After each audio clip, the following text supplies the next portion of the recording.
नमस्कार, मी राकेश डेरे.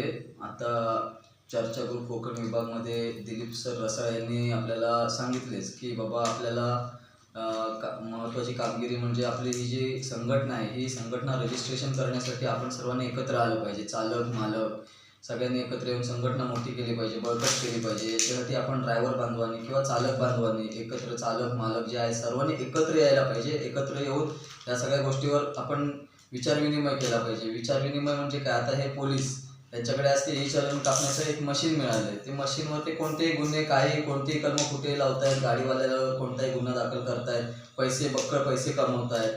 RTOचा त्रास आहे. हे ट्रॅफिक पोलीस मुंबईमध्ये त्यांच्या हाताखाली ते कोण काय त्यांच्या बॅचला काहीतरी TU, VK, TSV असं काहीतरी बक्कल लावलेलं आहे. तर ते लोक म्हणजे त्यांची लायकी नाही आहे, पण 10-15 हजारात काम करतात, ते गाडीवाल्यांना त्रास देतात. मग हे थांबलं पाहिजे.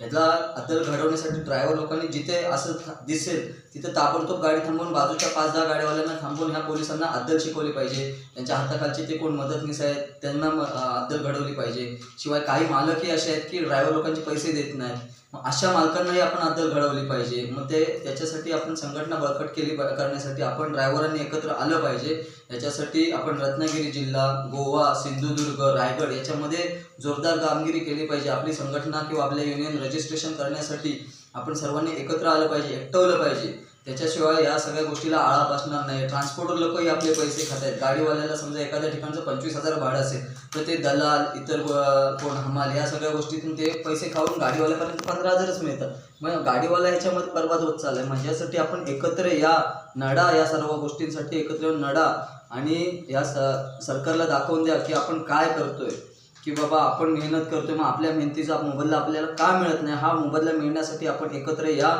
रजिस्ट्रेशन करण्यासाठी खरंच खूप सहकार्य होईल जर आपण एकत्र आलो तर, आणि आपली संघटनाही बळकट होईल. कुठे गाडी रस्त्यामध्ये बंद पडली तर ड्रायव्हर लोकांनी एकमेकांना मदत केली पाहिजे.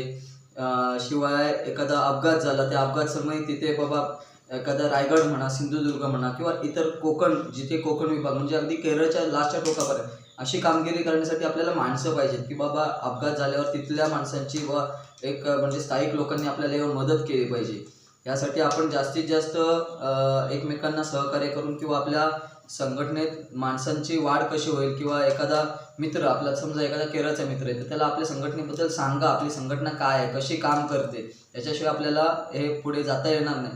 तुम्ही ह्या सगळ्याचा विचार करा. आणि पुन्हा एकदा मी सांगतोय, तर या सगळ्या गोष्टी थांबवायच्या असतील तर आपल्याला एकत्र यायला पाहिजे. या पोलिसांचा त्रास आपल्याला रस्त्यावर होतो, या पोलिसांना अद्दल घडवली पाहिजे. नाहीतर गाडीवाला हा कायम असाच मरणार.